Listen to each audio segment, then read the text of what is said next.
Halo, perkenalkan, saya Cynthia Teresia Lumintang, dosen program studi ilmu keperawatan di Fakultas Keperawatan Universitas Katolik de La Salle Manado. Bidang keilmuan saya adalah keperawatan medikal bedah dan keterampilan dasar keperawatan. Pada semester genap TA 2024-2025 ini, saya menjadi dosen pengampu untuk mata kuliah keterampilan dasar keperawatan pada semester 2 sebanyak 3 kelas. Melalui video ini, saya akan menjelaskan mata kuliah keterampilan dasar keperawatan dengan menerapkan prinsip DIA, Delivery, Interaction, and Assessment. Pada aspek delivery, saya akan menjelaskan deskripsi mata kuliah, capaian pembelajaran, bahan kajian, dan referensi yang digunakan. Untuk aspek interaction, saya akan menjelaskan interaksi saya dengan mahasiswa atau dalam hal ini, metode pembelajaran yang saya gunakan. Pada aspek assessment, saya akan menjelaskan metode evaluasi yang akan saya gunakan pada mata kuliah ini. Tujuan dari pemaparan video ini adalah dalam rangka untuk kerja pelaksanaan Tridharma Perguruan Tinggi, khususnya bidang pengajaran. Baik, saya akan menjelaskan secara singkat gambaran umum mata kuliah ini. Mata kuliah keterampilan dasar keperawatan adalah mata kuliah wajib yang ditempuh oleh mahasiswa keperawatan pada semester 2 dengan bobot SKS sebesar 3 SKS. 1 SKS teori dan 2 SKS praktik laboratorium. Rencana pembelajaran mata kuliah ini saya susun berdasarkan panduan kurikulum inti yang dikeluarkan oleh Asosiasi Institusi Pendidikan Nurse Indonesia. Mata kuliah ini membahas tentang prosedur keperawatan yang menjadi dasar ilmiah dalam praktek keperawatan.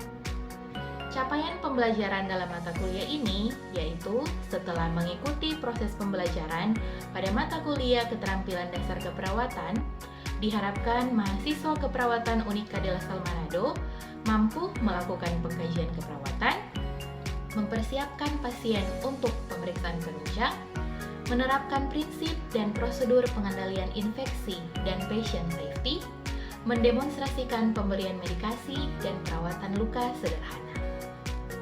Selama perkuliahan, mahasiswa akan belajar topik-topik pembelajaran sebagai berikut. Yang pertama, pemeriksaan fisik. Yang kedua, pemeriksaan penunjang. Yang ketiga, pengendalian infeksi dan patient safety. Yang keempat, prinsip pemberian medikasi. Yang kelima, prosedur pemberian medikasi. Dan yang keenam, perawatan luka sederhana. Sumber referensi yang digunakan adalah buku-buku keperawatan, yaitu buku wajib, buku pedoman standar prosedur operasional keperawatan yang dikeluarkan oleh organisasi profesi perawat, yaitu Persatuan Perawat Nasional Indonesia, serta referensi berupa buku keperawatan mengenai pemeriksaan fisik, anatomi fisiologi, dan keterampilan klinis.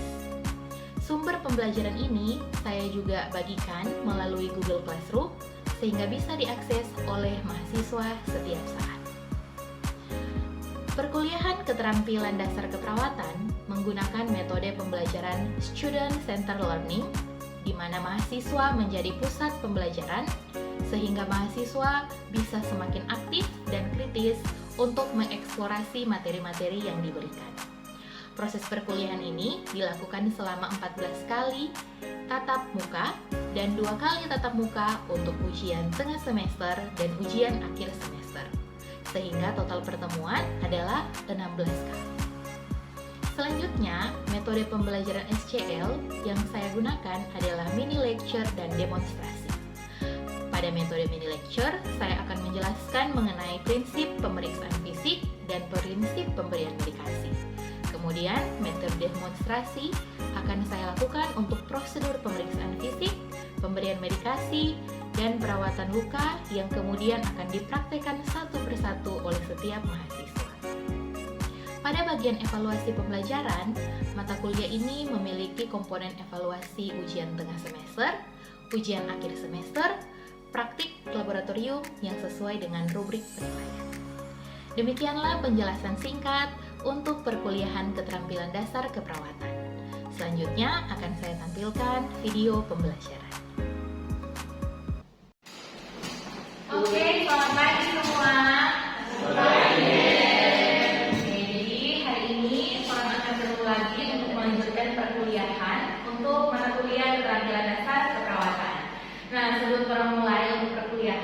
kita akan awali dulu dengan bahasa yang saja.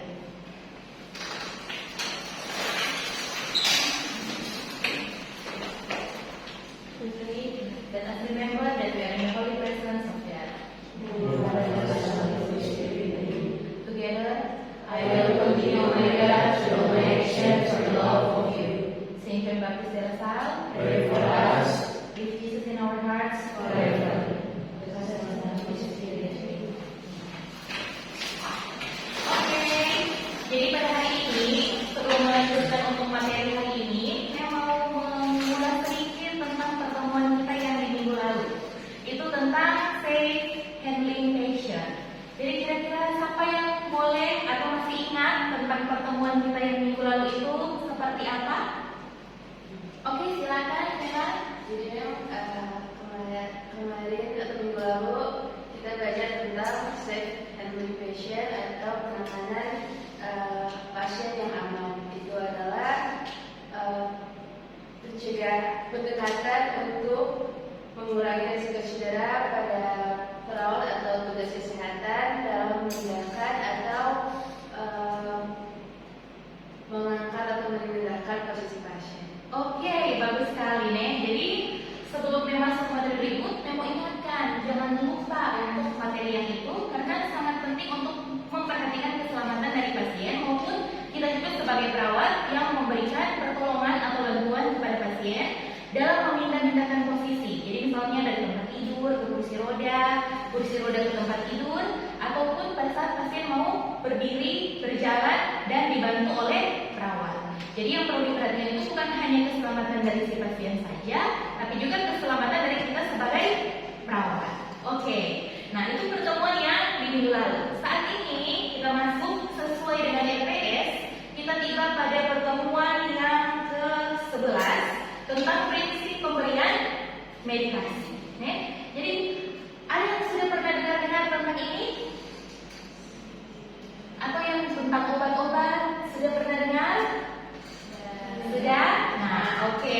Jadi hari ini untuk tujuannya itu supaya kita sebagai mahasiswa nanti mampu menerapkan prinsip dan prosedur untuk pengendalian infeksi dan patient safety. Karena nanti untuk pemberian medikasi ini nanti erat kaitannya supaya kita tidak akan membuat kesalahan atau cedera pasien lewat pemberian obat yang salah.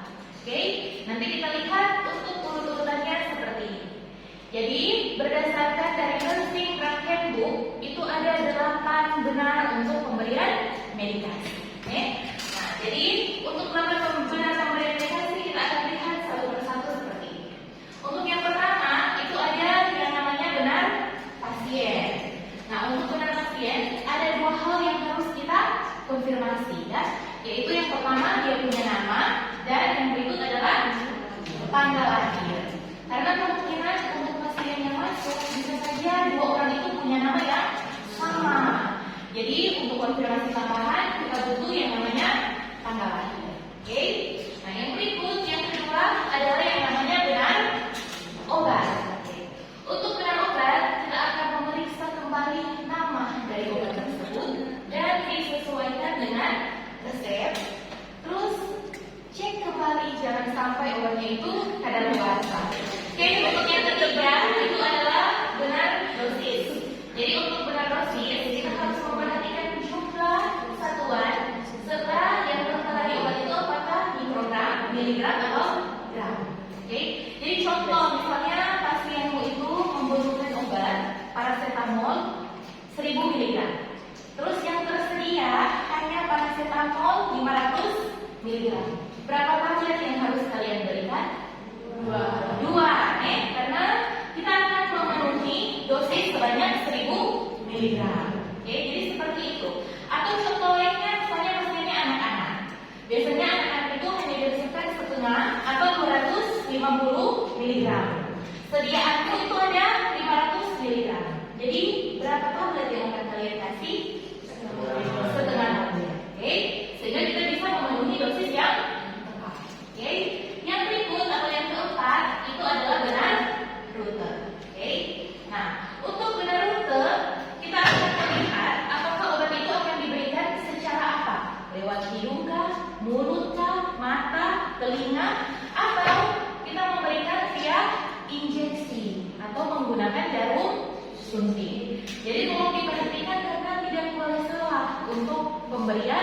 rute obat yang kita berikan.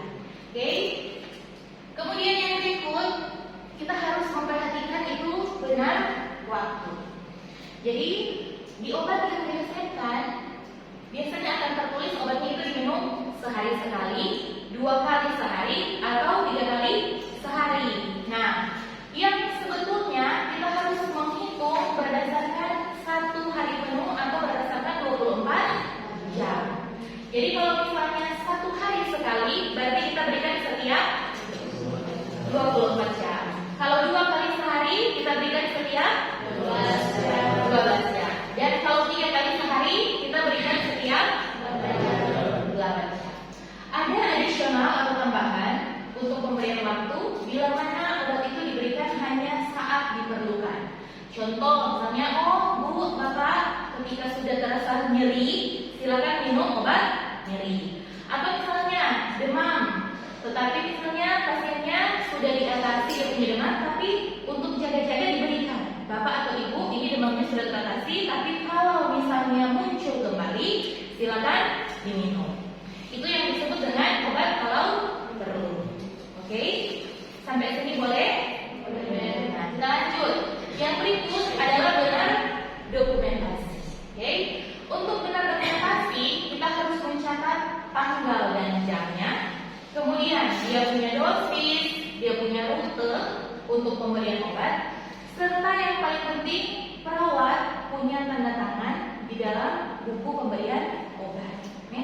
Karena zaman sekarang pasien-pasiennya itu kan sudah pinter-pinter toh, hukum juga sudah berlaku dengan baik di negara kita. Jadi kalau tidak ada dokumentasi, kita tidak ada bukti nyata bahwa kita sudah melakukan pemberian obat. Sehingga sangat diperlukan untuk membuat dokumentasi setelah kita memberikan obat. Oke? Yang berikut adalah benar indikasi. Jadi kita harus tahu sebenarnya obat itu dia punya fungsinya apa, sehingga kita mampu memberikan penjelasan obat ini tujuannya apa, diberikan seperti apa, setiap kapan obatnya diminum atau digunakan, sehingga akan benar indikasi atau pemberian obat yang kita berikan kepada pasien. Oke? Yang terakhir itu adalah benar respon. Oke?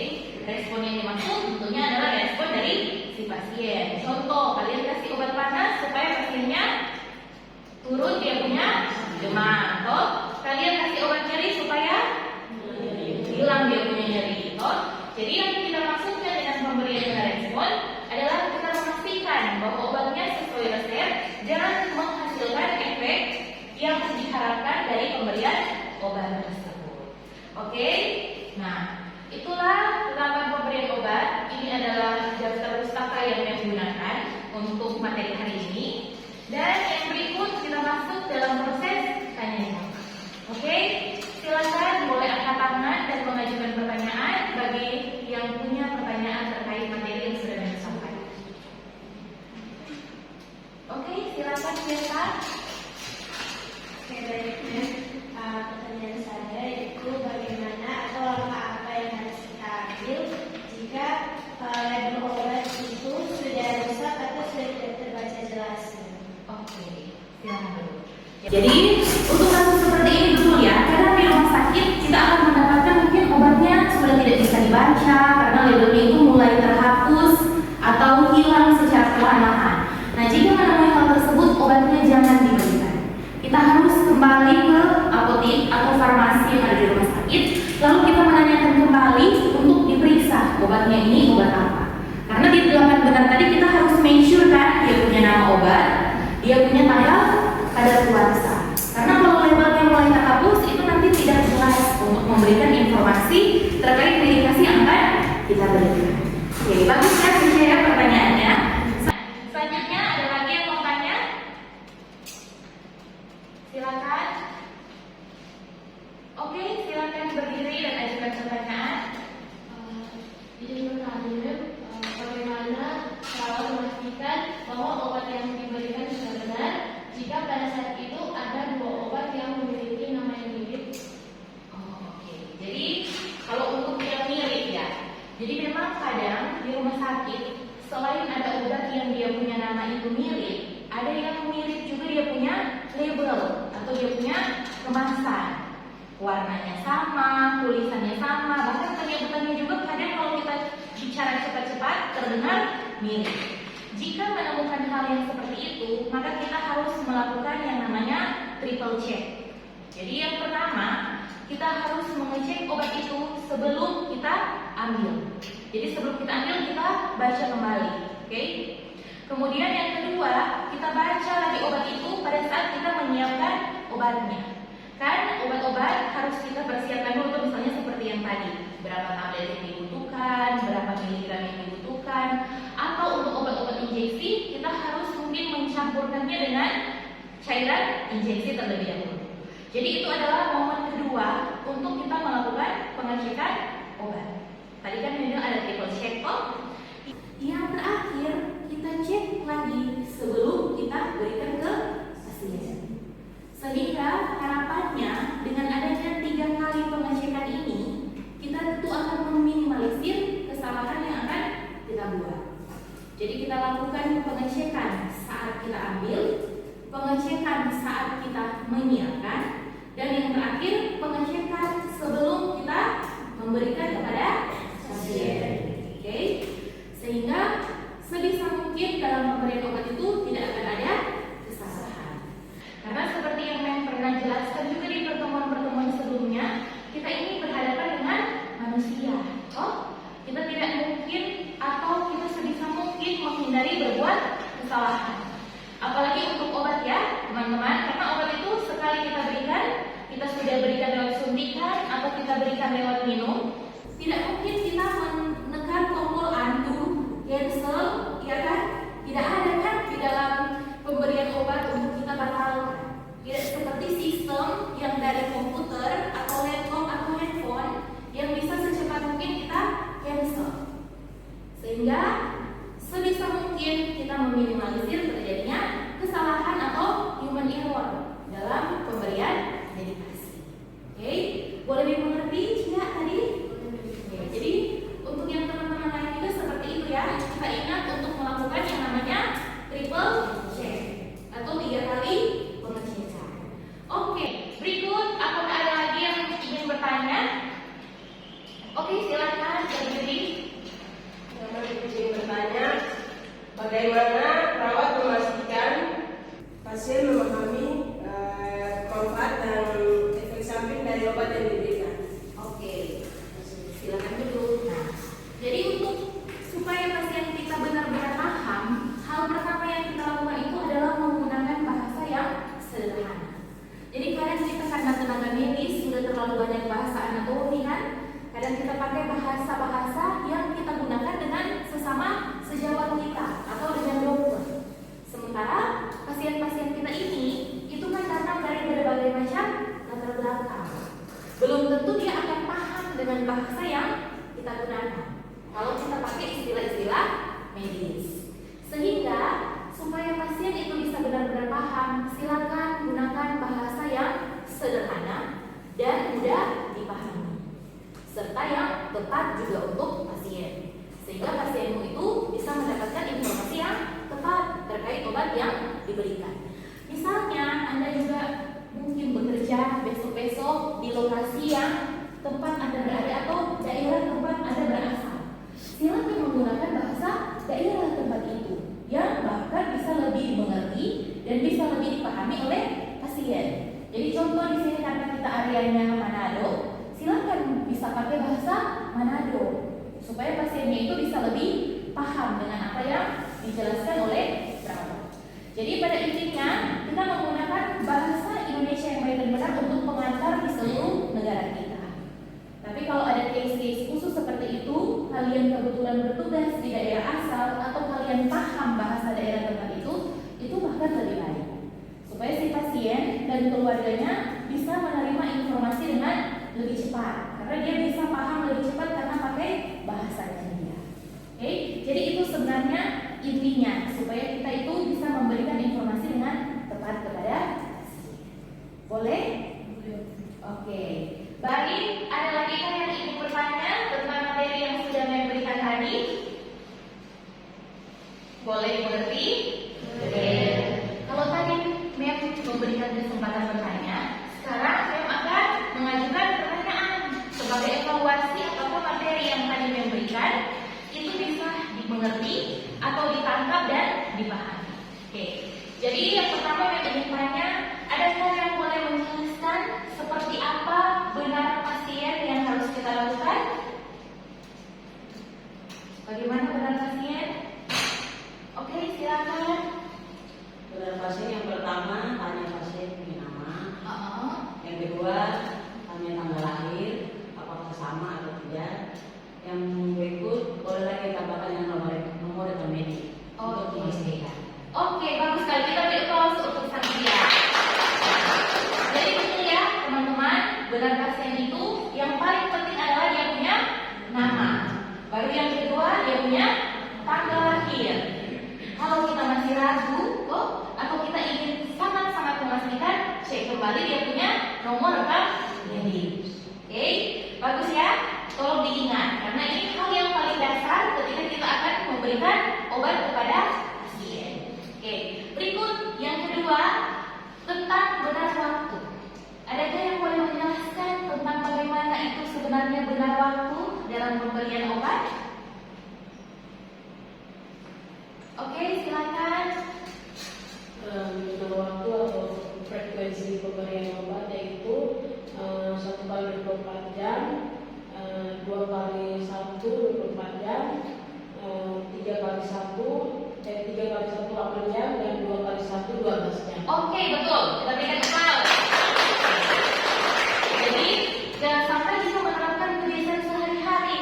Oh, obat 3 kali 1 pokoknya diminum 3 kali 1 setiap setelah habis makan. Biasanya kebiasaan kita begitu toh. Jadi makan pagi, makan siang, makan malam, minum obatnya. Padahal yang dimaksud dengan 3 kali 1 itu dibagi dari 1 hari penuh atau 24 jam. Jadi 24 dibagi dengan 3 berarti setiap 8 jam. Contoh, pagi-pagi resep pertama itu kita berikan, atau resep yang pertama kita berikan di pukul 6 pagi untuk obat 3 kali 1 ya. Berarti yang kedua kita akan berikan di pukul berapa? 2 apa? 2 siang atau 14.00. Berikut yang dosisnya yang terakhir kita akan berikan di pukul berapa?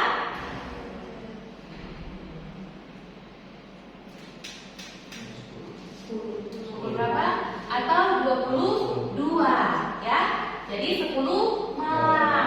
Nah, jadi seperti itu kita akan melakukan perhitungan. Atau contoh berikut lagi. Misalnya setiap 2 kali sehari. Jadi pagi ini diberikan pukul 6 pagi ya. Yang berikutnya kita berikan di pukul berapa? 6 malam. Karena itu yang namanya 2 kali sehari. Setiap 12 jam. Kalau 1 hari sekali itu sangat gampang atau mudah untuk diingat. Jadi tiap hari diberikan di waktu atau jam yang sama. Hari ini jam 8 pagi, berarti besok jam 8 pagi juga. Hari ini diberikan jam 3 sore, berarti besok diberikan jam 3 sore lagi. Oke? Boleh dipahami? Boleh. Jadi pemberian medikasi ini pada intinya memiliki kesimpulan sebagai berikut. Oke? Jadi ada 8 benar pemberian obat. Boleh diulangi bersama-sama? Benar pasien, benar obat, benar dosis, benar rute, benar waktu, benar dokumentasi, benar indikasi, benar respon. Oke. Jadi 8 benar ini tolong diingat dan dibawa selalu pada saat kita akan melakukan pemberian obat ya. Karena ini namanya sudah harga mati. Tidak bisa kita tawar-tawar, tidak bisa kita kurangi. Oke? Jadi harus selalu diingat pada saat kita akan memberikan obat kepada pasien. Oke? Yang berikut, ingat, penerapan prinsip ini itu tidak hanya melindungi pasien dari cedera atau resiko, ya, tapi juga itu akan melindungi kita sebagai seorang perawat, sehingga kita bisa terlindungi dengan adanya hukum yang diberlakukan di negara kita. Jadi yang tadi yang bilang itu yang terkait dengan dokumentasi. Jadi tolong tulis apa yang kalian buat dan buat apa yang kalian tulis. Jadi dilakukan dengan benar, tepat, dan jujur sesuai dengan apa yang kita berikan kepada pasien. Oke, sampai sini semua bisa paham untuk materi hari ini? Oke, baik. Jadi nanti kita akan bertemu kembali pada pertemuan kita yang selanjutnya, itu pertemuan yang ke-12.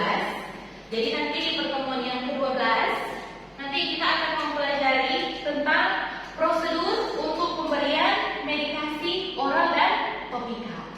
Jadi hari ini kita sudah belajar kan prinsip umumnya supaya kita tidak mengalami kesalahan pemberian obat. Di minggu depan kita akan mulai mempelajari untuk pemberian obat itu secara langsung. Jadi akan ada dua hal, kita berikan secara oral atau lewat mulut, oke? Kemudian kita akan berikan secara topikal atau lewat kulit, oke? Baik, pertemuan kita di sini sampai di sini. Jadi kita akan tutup lagi dengan doa dan mengucapkan terima kasih untuk kehadiran kita hari ini di dalam perkuliahan. Semoga yang saya ajarkan ini bisa kalian bawa ketika kalian nanti melakukan praktik di rumah sakit, apalagi ketika kalian nanti bekerja sebagai seorang perawat.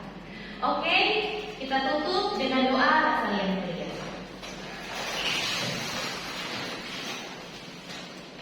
Let us remember that we are in the holy presence of God.